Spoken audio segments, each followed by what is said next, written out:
네, 마지막 시간입니다. 역지사지라는 제목이 붙어있는 에필로그인데요. 우리 교회 예배 드릴 때 들어오실 때 보면 헌금함이 있어요. 우리 헌금 바구니도 뭐 이렇게 십자가에 있는 교회에서 보통 쓰는 헌금 바구니가 있는데, 그걸 사기보다는 그냥 있는 거 쓰자. 뭐 헌금 드리는 의미가 중요하지. 그래서 이제 헌금 바구니를 제작을 하고, 그리고 이제 거기 안에 씨앗 헌금과 감사 헌금 목록. 우리 교회는 헌금이 두 종류밖에 없거든요.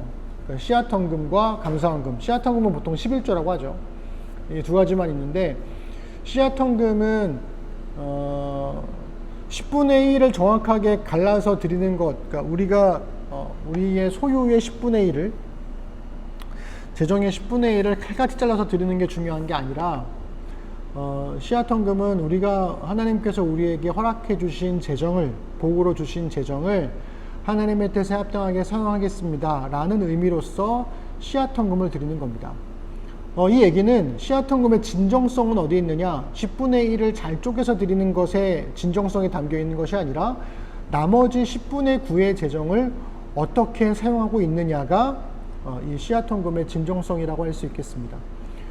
모든 것이 하나님께서 주신 것이다 라고 하는 신앙 고백이 그리스도인들에게는 있거든요. 하나님께서 우리에게 건강을 주셔서, 혹은 좋은 직장을 갖게 해주셔서, 돈을 벌 수 있는 힘과 지혜와 능력을 주셔서 우리가 이만큼의 소유를 얻게 되었으니 거기에 합당하게 나머지 것들을 하나님의 뜻에 합당하게 사용하겠습니다 라는 신앙 고백으로 씨앗 헌금을 드리는 거죠. 근데 이제 남편과 아내, 특히 이제 지금처럼 아내는 11조가 익숙한 사람인데, 재석 형제는 뒤늦게 신앙생활을 했으니까 왜 11조를 왜 드려야 돼? 내가 뼈 빠지게 일해서 고생한 돈인데, 이런 생각을 할 수 있잖아요. 그럴 때 서로 간에 충돌이 생기게 되더라는 거죠. 근데 많은 그리스도인들이 한쪽은 11조를 드리려고 하고 한쪽은 그렇지 않으려고 하고, 이런 것 때문에 싸우거든요. 한 예로 제 오랜 친구가 믿지 않는 남편과 결혼을 했어요. 남편은 계속 불만인 거죠. 너는 네가 버는 돈에 왜 10분의 1을 자꾸 교회에다 갖다 바치냐. 나는 싫다. 자기는 이해를 못 하겠다는 거예요. 너무 아까운 거죠. 그래서 이제 이 친구가 한참 고민을 하다가 어떻게 이걸 설명을 할까 고민을 하다가 이렇게 이야기를 했다는 거예요. 너 매번 술 마시고 담배 피지 않냐. 네가 한 달 동안 술 마시고 담배 피는 비용을 생각해봐라. 그거 너 왜 하냐. 네가 좋으려고 하는 거 아니냐. 너 스트레스 받을 때 풀고 싶어가지고 술 먹고 담배 피고, 너가 좋은 거, 사람들을 만나서 행복하고 싶을 때 한 끼 술을 마시고 막 그러는 거 아니냐. 그때 나가는 비용이 얼만큼이나 되냐. 10분의 1이냐? 더 되지 않냐. 그럼 너도 그거 하지 마라. 나도 내가 의미 있는 일에 사용하고 싶어서, 내가 행복하고 싶어서, 내가 좋아서 이걸 드리는 거다. 나는 가치 있게 사용하고 싶다. 이렇게 이야기를 했더라는 거죠. 설득이 됐을까요? 모르겠어요. 그거는 설득이 안 되겠죠. 안 될 겁니다. 그럼에도 불구하고 우리는 꼭 하나님께 드리는 11조가 아니라도, 씨앗 헌금이 아니라도 자신의 의미 있고 가치 있다고 생각하는 일에 돈을 쓰는데 주저하지 않거든요. 다만 그리스도인들은 우리가 가지고 있는 모든 것이 아까 말씀드린 대로 하나님께서 허락하신 것이기 때문에 거기에 합당하게 나머지 모든 재정들을 사용하겠다는 의미로, 이 소유는 내 것이 아닙니다. 하나님께서 은혜로 내게 맡겨주신 것입니다 라는 고백으로 씨앗 헌금을 드리고 있습니다. 그래서 중요한 건 뭐냐면, 남편과 아내가 합의하에, 동의하에 씨앗 헌금을 드리는 거예요. 딱 10분의 1이 아니어도 좋습니다. 적어도 상관없고요. 두 사람이 기쁜 마음으로 드릴 수 있을 만큼의 씨앗 헌금을 드리는 거죠. 좀 더 사무적으로 설명하는 건 좀 썩 마음에 들진 않지만, 어쨌든 교회 뭐 다른 단체들을 가도 회비도 있고, 뭐 그 단체를 운영하려는 운영비도 필요하잖아요. 그럴 때 교우들이 함께 이 교회 공동체를 운영하겠다는 마음으로 씨앗 헌금을 사용되기도 하니까, 그런 의미로도 생각해 보면 좋을 것 같습니다. 또 하나는 감사 헌금인데요. 이 감사 헌금을 하나님께, 한 조각도 지켜주신 하나님께 감사드리는 마음으로 헌금을 드리는 거죠. 저는 생일 때에도 감사 헌금 드리고, 생일 감사 헌금 드리고요. 아이가 건강할 때, 혹은 어떤 좋은 일이 생겼을 때, 그때도 여지없이 하나님께 감사 헌금 드립니다. 왜냐하면 보통 어떤 어려운 일 생기면 기도하잖아요. 근데 기도하고 나서 어쨌든 응답이 되었고, 그게 좋은 일이든 나쁜 일이든 해결이 되었는데 그때 그냥 입 싹 닫고 기억도 못하고 이런 것보다는 뭐 감사 표현하면 좋잖아요. 내가 누군가에게 도움을 요청을 했는데 그 사람이 그 도움을 도와줬어요. 그러면 고마운 마음에 우리가 작은 선물도 드리고 하잖아요. 그런 것처럼 내가 하나님께 기도를 했고 하나님께서 도와주셨는데 그거에 대한 감사의 표현을 말로만 할 게 아니라 정말 나의 마음을 담아서 헌금을 드리겠다 라는 고백이 저는 좀 더 진정성 있는 고백이 아닌가. 그래서 감사해야 되니까 선물을 드리는 거야가 아니라 감사를 어떻게 표현하지 라는 생각으로 헌금을 드리는 거죠.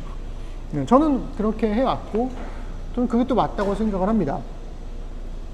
네, 그래서 어쨌든 이렇게 헌금을 드리게 되는데 이 얘기가 왜 나왔죠? 하여튼 생각해보면 그래서 헌금을 드릴 때도 우리가 뒤에 헌금 바구니가 있었는데 지금은 어제 말씀드린 대로 우리가 그냥 온라인으로 하다 보니까 그런 의미들이 좀 많이 퇴색된 것 같기도 하고 여러 가지 왜 헌금을 드리지, 왜 예배를 드리지 이런 것들에 대한 고민이 좀 더 많아지는 것 같긴 해요. 근데 생각해보면 참 이상한 일이잖아요. 왜 우리는 아무런 설명도 해주지 않은 채 당연히 모든 사람들이 예배를 잘 드릴 거라고 생각했을 것인가. 많은 교우들이, 많은 사람들이 하다못해 음식점에 가더라도 혹시 저희 매장을 이용해 보신 적이 있으세요? 이렇게 물어보는데 그죠? 처음이라고 하면 간단하게라도 이 매장 활용하는 방법에 대해서 알려주는데 왜 교회는 예배의 자리에 참석하는 사람들한테 아무런 설명도 해주지 않는 것인가 이런 생각을 좀 더 해보게 되더라고요. 눈치껏 남들이 일어서면 같이 일어서고 남들이 앉으면 같이 앉고 남들이 눈 감으면 같이 눈 감고 남들이 찬송 부르면 따라 부르고 그렇게 눈치껏 교회를 다니다 보니까 예배의 순서와는 아무런 의미 없는 그런 절차만 따라가는 그런 예배를 드리게 된 것은 아닌가 라는 아쉬움이 있습니다. 게다가 저도 그렇지만 우리나라 사람들은 잘 모르면 물어보지 않고 그냥 아는 척 하거든요. 무지를 좀 부끄러워하는 사람들이기 때문에 근데 중요한 건 모르는 게 부끄러운 게 아니라 모르면서 아는 척 하는 게 더 부끄러운 거라고 저는 생각을 하거든요. 그리고 알면서 가르쳐주지 않는 것은 사실은 더 부끄러운 것이다. 그래서 저는 열심히 가르쳐줘야 된다라는 생각이 듭니다. 그래서 예배 회복은 어쩌면 아주 기본적인 내용, 예배 순서가 이런 의미가 있어 라는 것을 가르쳐주는 것만으로도 저는 굉장히 많은 도움이 된다고 생각을 합니다. 예수님과 사마리아 여인의 대화가 그 여인의 예배를 회복하고 사마리아 사람들의 예배를 회복했던 것처럼 우리도 예배의 회복을 도울 수 있다는 거죠. 다른 사람들의 예배를 도우려면 우리 자신이 먼저 참된 예배자가 되어야 합니다. 아이들에게 예배를 잘 드릴 수 있도록 해주려면 부모가 먼저 예배를 잘 드리는 사람이 되어야겠죠. 예배의 순서를 알아야 예배의 의미를 알고 그 순서에 참여하게 될 거 아닙니까? 그래서 최고의 가르침은 모범이 되는 겁니다. 기도할 때 눈 뜬 사람을 찾아내고 지적하는 것보다는 기도할 때 눈을 감고 진심으로 하나님 앞에 기도하는 것이 더 좋은 가르침이 되는 거죠. 역지사지, 즉 입장을 바꿔놓고 생각해 보면 다른 사람의 예배를 돕는 일이 아주 기본적인 일이고 그리고 예배자라면 누구나 할 수 있는 일이라고 생각을 합니다. 그래서 그런 예배의 의미를 다시 한번 생각해 보고 이제 알게 되었으니 예배 순서를 조금 더 기억해 보면서 또 이런 순서에는 이렇게 하는 거구나. 우리가 하나님께 말하고 하나님이 우리에게 말씀하시고 이렇게 인터랙션이 계속 있는 것이 바로 예배구나 라는 것을 생각하셔서 목회자의 설교만이 아니라 예배 순서 전체가 하나님과의 대화가 될 수 있도록 그러한 예배를 우리가 함께 드려보면 좋겠습니다. 네, 다음번 11강은 교회 공동체에 관한 이야기들을 할 건데요. 네, 뒤에 여러 가지 숙제들이 있긴 하지만 지금 상황에서 아이를 키우는 상황에서 그럴 수는 없을 것 같고 다음번 강의에서도 또 다양한 이야기들 함께 나누면 좋겠고 언제든지 질문이나 궁금한 내용들이 있으면 물어보시면 성심성의껏 답변해 드리겠습니다. 기도하시죠. 하나님, 이렇게 10번째 예배에 관한 성경 공부를 마쳤습니다. 하나하나 새롭게 알게 되고 배워가는 것들이 있습니다. 그리고 이미 그리스도인인 저나 또 지하 자매도 알고 있다고 생각했지만 또 막상 들어보니 맞아 그랬었어 이런 의미였지 라고 돌아보게 되는 것들도 많았습니다. 하나님, 우리가 매 순간 예배자로 깨어 있다는 것이 쉬운 일은 아니지만 적어도 예배 순서를 알고 정말 예배를 소중하게 여기고 하나님과 우리 사이에 대화로서의 예배를 드릴 수 있도록 함께하여 주옵소서. 특별히 우리 사랑하는 재석 형제가 잘 모르지만 익숙한 의식으로서 예배를 드리는 사람이 아니라 예배의 의미를 잘 알고 예배를 소중히 여길 줄 아는 그러한 그리스도인이 되어갈 수 있도록 함께하여 주옵소서. 감사드립니다. 예수님의 이름으로 기도드립니다. 아멘. 안녕.